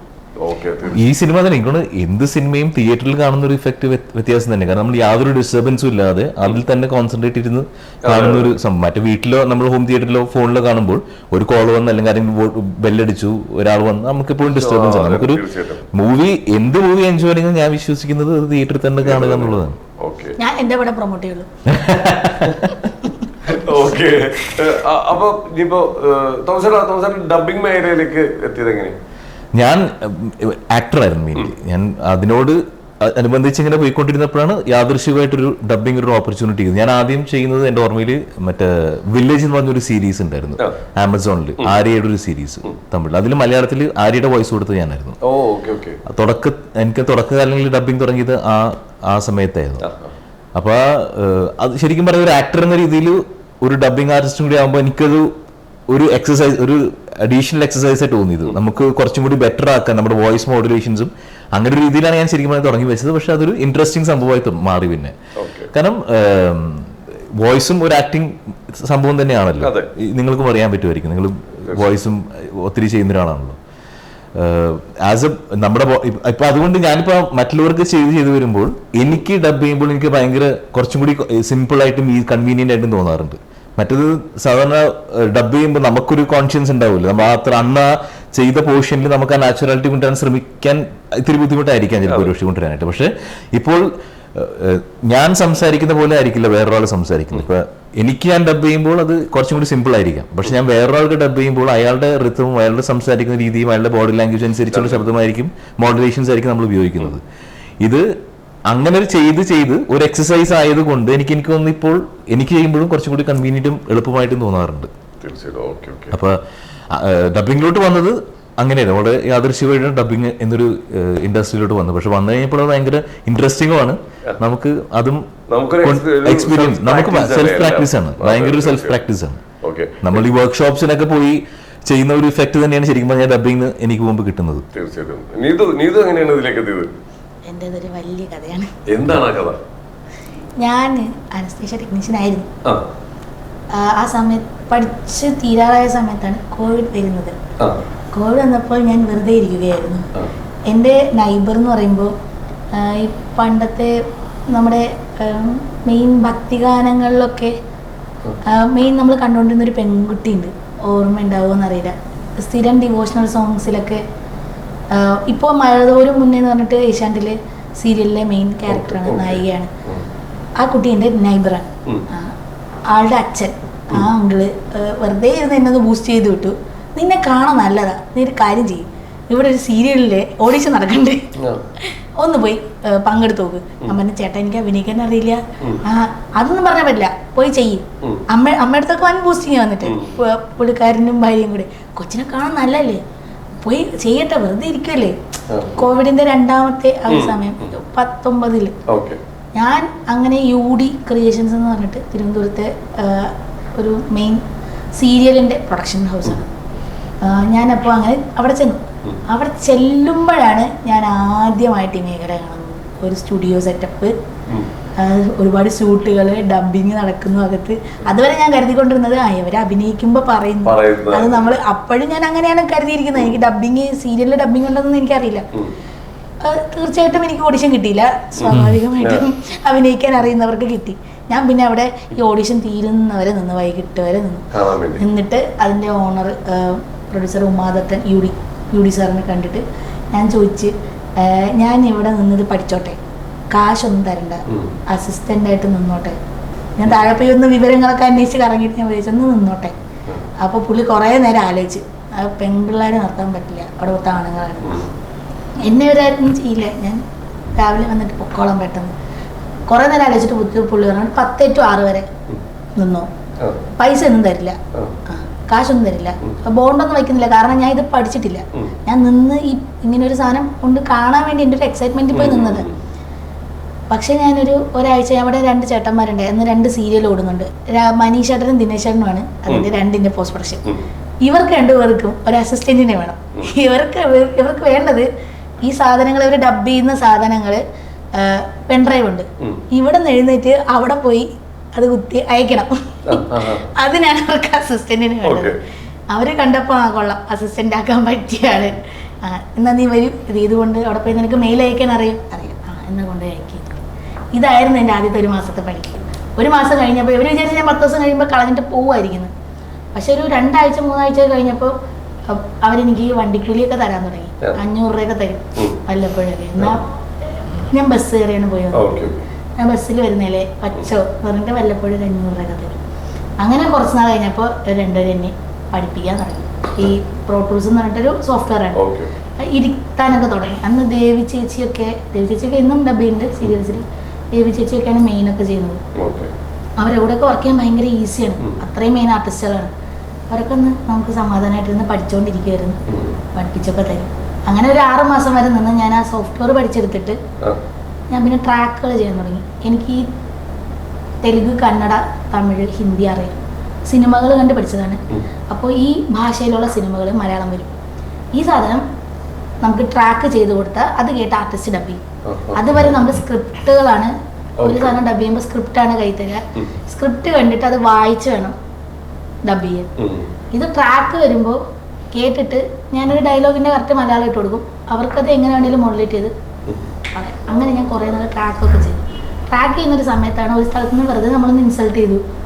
ഈ ഡബിങ് ഡയറക്ടറിൻ്റെ ചെയറിൽ ഇരുന്നിട്ട് ഞാൻ എന്തോ ആരോ ഡബ് ചെയ്തപ്പോൾ ചേട്ടാ അങ്ങനെ അല്ലല്ലോ എന്നിങ്ങനെ പറഞ്ഞപ്പോൾ അവിടുത്തെ പുള്ളിക്കാരൻ പറഞ്ഞു, നിനക്ക് എന്ത് യോഗ്യത ഉണ്ട്, ഈ ചെയറിൻ്റെ വില എന്താണെന്ന് നിനക്കറിയാം, ഇതിലിരിക്കുന്ന ആൾക്ക് എന്ത് യോഗ്യത വേണമെന്നറിയും എന്ന് ചോദിച്ചപ്പോൾ അതെനിക്ക് ഇൻസൾട്ടായി. ഇല്ല, ആ ഒരു സ്റ്റുഡിയോയുടെ ഓണർ. ഞാൻ തിരുത്തിയപ്പോൾ ഞാനങ്ങനെ ആ സ്റ്റുഡിയോയിൽ ഞാൻ ട്രാക്ക് ചെയ്യുമായിരുന്നു. അവരുടെ വർക്കുകൾ ട്രാക്ക് ചെയ്യുന്ന ട്രാക്കറായിരുന്നു ഞാൻ. അപ്പോഴാണ് ഞാൻ എന്തോ ഫ്രീ ടൈമിൽ എന്താണ്ട് അകത്ത് നമ്മൾ ഡബിങ്ങിന് അധികം ഇരിക്കാറില്ലല്ലോ, നമ്മൾ വേറൊരു സ്ഥലത്ത് ട്രാക്ക് ചെയ്യുന്ന ആളാണ്. അപ്പം ഞാൻ ഉച്ചയ്ക്ക് എന്താണ്ട് അങ്ങനെ വരുന്നപ്പോൾ ആ ചേട്ടൻ ചെയ്തപ്പോൾ ചേട്ടാ അതല്ല അങ്ങനെയല്ല എന്നിങ്ങനെ വെറുതെ പറഞ്ഞപ്പോൾ ഈ പുള്ളി ഇങ്ങനെ കയറി വരുമായിരുന്നു. നീ എന്തിനാ ഈ കസേര കയറി ഇരിക്കണേ, ഇത് ഡബിങ് ഡയറക്ടർ ഇരിക്കേണ്ട കസേരയാണ്, ഇതിൻ്റെ വില എന്താണെന്നറിയോ, യോഗ്യത വേണം, അത് നീ ചെയ്യേണ്ട ജോലിയല്ല എന്നൊക്കെ പറഞ്ഞപ്പോൾ ഭയങ്കര വിഷമമായി ആദ്യം. പക്ഷെ ഞാൻ അന്നത്തോടെ അടുത്ത ട്രാക്ക് പരിപാടി നിർത്തി. പിന്നെ എനിക്ക് ഡബിങ് ഡയറക്ടർ ആവണം, പിന്നെ എനിക്ക് വാശിയായി. ട്രാക്ക് ചെയ്യുന്നുണ്ടല്ലോ, പിന്നെ എനിക്കെന്താ, പിന്നെ എല്ലാവരും പറയും ഒരു മിത്ത് പോലെ ഡബ് ചെയ്യുന്നവർക്കേ ഡബിങ് ഡയറക്ടർ ആവാൻ പറ്റുള്ളൂ, നന്നായിട്ട് ജഡ്ജ് ചെയ്യുന്നവർക്കും ഡബിങ് ഡയറക്ടർ ആവാം, നന്നായിട്ട് സിനിമ കാണുന്നവർക്കും ഡബിങ് ഡയറക്ടർ ആവാം. നമ്മൾ നന്നായിട്ട് സിനിമകൾ കാണുന്ന ഒരാൾക്ക് നമുക്ക് നന്നായിട്ട് ജഡ്ജ് ചെയ്യാൻ പറ്റും ആൾക്കാരുടെ വോയിസ്. എനിക്കിപ്പോൾ എല്ലാവരുടെയും വോയിസ് ജഡ്ജ് ചെയ്യാൻ അറിയാം. അപ്പോൾ എനിക്ക് ഡബിങ് ഡയറക്ടർ ആവാം. അന്ന് അത്രയൊന്നും ഇല്ല. അങ്ങനെ ഇരുന്ന് ഞാൻ കുറേ കോണ്ടാക്ട് ഒക്കെ ചെയ്ത് ഒരുപാട് പേരെ വിളിച്ച് പിന്നെ എനിക്ക് ഇതായല്ലോ, അങ്ങനെ ഭയങ്കര വാശിപ്പുറത്ത് ഇങ്ങനെ കോണ്ടാക്ട്സ് ഒക്കെ ഒപ്പിച്ച് കുറച്ച് വർക്കുകളൊക്കെ എടുത്ത് ചെയ്യാൻ തുടങ്ങി തിരുവനന്തപുരത്ത് തന്നെ. അപ്പോഴൊക്കെ ഭയങ്കര ചെറിയ ചെറിയ പടങ്ങളായിരുന്നു, തെലുഗു, കന്നഡ ടു മലയാളം പടങ്ങളായിരുന്നു, ചെറിയ വർക്കുകളായിരുന്നു. അങ്ങനെ ഇരിക്കുമ്പോഴാണ് എനിക്ക് പ്രൈം ഫോക്കസ് ഈ PFT എന്ന് പറഞ്ഞ കമ്പനിയുടെ പുള്ളിക്ക് ഒരു മലയാളം ഡബിങ് ഡയറക്ടറെ വേണം. പക്ഷെ ഉണ്ടായിരുന്ന ആളെന്തോ അവിടെ ഉണ്ടായിരുന്നവരായിട്ട് ഇവർക്ക് അങ്ങോട്ട് സെറ്റായി പോകുന്നില്ല എന്നുള്ളൊരു സാധനമാണ്. കുറച്ച് എക്സ്പീരിയൻസ് ഉള്ള ഒരാളെ വേണം. അങ്ങനെയാണ് എനിക്ക് നമ്പർ കിട്ടിയപ്പോൾ ഞാൻ അതൊന്ന് തള്ളി. ഞാൻ ഭയങ്കര സംഭവമാണെന്നൊക്കെ പറഞ്ഞ് തള്ളി മാറിച്ചിട്ട് എനിക്ക് കിട്ടുന്ന ഫസ്റ്റ് വർക്ക് ഡ്യൂണാണ്. ഒരു വലിയ വർക്കായിട്ട് ഡ്യൂണാണ് തരുന്നത് അവർ. എനിക്കിപ്പോഴും അറിയില്ല എന്ത് വിശ്വസിച്ചാണ് എനിക്ക് ഡ്യൂണ് തന്നതെന്ന്. അന്ന് ഈ ഡ്യൂൺ എന്താണെന്ന് എനിക്കറിയില്ല ആ പടം. പക്ഷെ എനിക്ക് ഭയങ്കര വശമൊന്ന് അടിപൊളിയായിട്ട് ഇത് ചെയ്ത് കൊടുക്കണം എന്നുണ്ട്. അത് OTTക്കാണ് വന്നത്. അത് ഞാൻ ചെയ്ത ഒരു ടൈം പറയും. ആ ടൈം ഒരു 20 ദിവസമായിരിക്കും, ചിലപ്പോൾ 10 ദിവസമായിരിക്കും. ഞാൻ 7 ദിവസം കൊണ്ടൊക്കെ സിനിമ തീർത്തിട്ടുണ്ട്. ആ ടൈം തരുള്ളൂ. അത് ഇപ്പോഴൊക്കെയാണ് ഒരു മാസം മുന്നേക്ക് ചെയ്ത് തരുന്നത്. മറ്റേത് 7 ദിവസം 10 ദിവസത്തേക്ക് വേണ്ടിയാണ് നമുക്ക് വർക്ക് വരിക. അങ്ങനെ ആ ഡ്യൂണ് ഞാൻ ചെയ്ത് കൊടുത്ത് കഴിഞ്ഞപ്പോൾ അവർക്ക് വിശ്വാസം. അവരെപ്പോഴും ഡബിങ് ഡയറക്ഷനും മലയാളം അല്ല നോക്കിയത്, ടൈമിനുള്ള ഡെലിവറി. വിളിക്കുമ്പോൾ കിട്ടുന്നു, നമ്മൾ എല്ലാത്തിനും അവർക്ക് ടെൻഷനില്ല. അവർ വേറൊരു സ്ഥലത്ത് മുംബൈയിൽ ഇരുന്നായിരിക്കും നമ്മളെ കോൺടാക്ട് ചെയ്യുന്നത്. അവരായിട്ടുള്ള കോൺടാക്ട് കമ്മ്യൂണിക്കേഷൻ കറക്റ്റാണ്. പറയുന്ന സമയത്ത് കൊടുക്കും. അത് മാത്രമാണ് അന്ന് തുടങ്ങിയതാണ്. ഇന്ന് ഇപ്പോൾ സ്പൈഡർമാൻ വരെ എനിക്ക് മാത്രമേ വർക്കുകൾ തന്നിട്ടുള്ളൂ. ഇപ്പോഴും അവരെനിക്ക് തന്നെ. ഇതിനിടയിലാണ് ഞാൻ ഈ ജോലിക്ക് പോയിക്കൊണ്ടിരുന്നത്. ആ സമയത്ത് ഞാൻ പഠിച്ചു തീർന്ന് ട്രിവാൻഡ്രത്ത് ഒരു ഹോസ്പിറ്റലിൽ ഞാൻ അനസ്തീഷ്യ ടെക്നീഷ്യനായിട്ട് വർക്കും ചെയ്യുന്നുണ്ട്. ഇങ്ങനെയൊക്കെ വരുമ്പോൾ എനിക്ക് സന്തോഷമാണ്. അവരൊക്കെ ഒന്ന് കാണട്ടെ. നമ്മൾ ചെയ്യുന്ന ഒരു ജോലി ആത്മാർത്ഥമായിട്ടാണ് കറക്റ്റായിട്ട് ചെയ്യണമെങ്കിൽ ഇഷ്ടപ്പെടുന്ന ഒരു സാധനം നമുക്ക് ചെയ്യാൻ ഒരു അവസരം കിട്ടുക എന്ന് പറഞ്ഞൊരു വലിയൊരു കാര്യമാണ്. ശരിക്കും നിങ്ങളോട് സംസാരിക്കുമ്പോൾ നമ്മള് പണ്ട് പോലെ ആൾക്കാർ പറയും ഒന്ന് നേടണമെങ്കിൽ ചിലപ്പോൾ ഒരു സാധനം നഷ്ടപ്പെടുത്തേണ്ടി വരും എന്ന് പറയുന്നത് വളരെ കറക്റ്റാണ്. നിങ്ങൾ രണ്ടുപേരും നിങ്ങൾ വർക്ക് ചെയ്യുന്ന മേഖലകൾ വേറെയാണ്. അത് വിട്ടിട്ട് വന്നിട്ട് ഇപ്പൊ ഇതിൽ അത്യാവശ്യം നല്ല രീതിയിൽ രജിസ്റ്റർ ആയി. ഇതായാലും വളരെ വളരെ സന്തോഷമായിട്ടോ. ഇപ്പൊ സ്പൈഡർമാൻ റിലീസിനെത്തുന്നു. നമ്മൾ ഇന്ത്യ അല്ല ലോകം മൊത്തം വെയിറ്റ് ചെയ്തിരിക്കുന്ന ഒരു സിനിമയുടെ ഒരു മെയിൻ പാർട്ടാവാൻ പറ്റുക പറഞ്ഞു കഴിഞ്ഞാൽ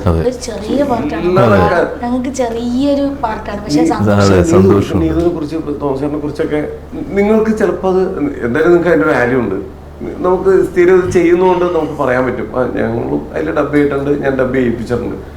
പക്ഷെ പുറമേന്ന് നോക്കുന്ന ആൾക്കാർ ഇത്രയും വലിയ ഇപ്പൊ ടൈറ്റാനിക് സിനിമ എന്ന് പറയുമ്പോൾ നമുക്ക് എന്നും നമുക്കൊരു അത്ഭുതമാണ്.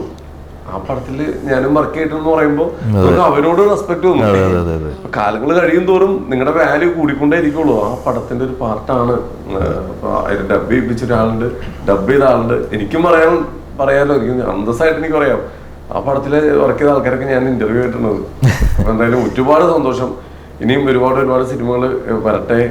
നിങ്ങളുടെ കഴിവുകളെ ഇത് തെളിയിക്കാൻ പറ്റട്ടെ. അതിന് രണ്ടുപേരോട് കാര്യങ്ങൾ ചോദിക്കാനുണ്ട്. നീതു ഇപ്പം മൊത്തം എത്രത്തോളം സിനിമകൾ ഡബിംഗ് ഡയറക്ഷൻ ചെയ്തു? കുറെ പടങ്ങൾ ചെയ്തിട്ടുണ്ട് കേട്ടാ. കൂടുതൽ ഇംഗ്ലീഷ് ടു മലയാളം പടങ്ങളാണ്. ആമസോൺ, നെറ്റ്ഫ്ലിക്സ്, ഡിസ്നി, ഹോട്ട്സ്റ്റാറിനൊക്കെ വേണ്ടി കുറേ പടങ്ങൾ ചെയ്തിട്ടുണ്ട്. എനിക്ക് കണക്കെടുക്കാനൊന്നും ഞാൻ ഇതുവരെ എടുത്തിട്ടില്ല. ഇതിപ്പോൾ ആദ്യമായിട്ടാണ് എനിക്കൊരു ഇങ്ങനെ പറയേണ്ടി തന്നെ ഒരു അവസരം കിട്ടുന്നത്. കുറച്ചധികം പടങ്ങൾ മാത്രം 35-40 പടങ്ങൾ ഞാൻ ചെയ്തിട്ടുണ്ട്. മറ്റ് അന്യഭാഷകളിൽ നിന്ന് കാർട്ടൂൺസ്, CNN വേണ്ടി കാർട്ടൂൺസ് ചെയ്തിട്ടുണ്ട്. സീരീസ് ഇതെല്ലാം ഈ പറഞ്ഞ എല്ലാ പ്ലാറ്റ്ഫോമിന് വേണ്ടി സീരീസുകൾ മലയാളം ചെയ്തിട്ടുണ്ട്. സീരിയലുകൾ ചെയ്തിട്ടുണ്ട്. ഇപ്പോൾ ഹോട്ട്സ്റ്റാറിലൊരു കസിൻസ് ആൻഡ് കല്യാണം അതിൻ്റെ ആദ്യത്തെ ഒരു 16 എപ്പിസോഡ് ഡബിംഗ് ഡയറക്ഷൻ ചെയ്തിട്ടുണ്ട്.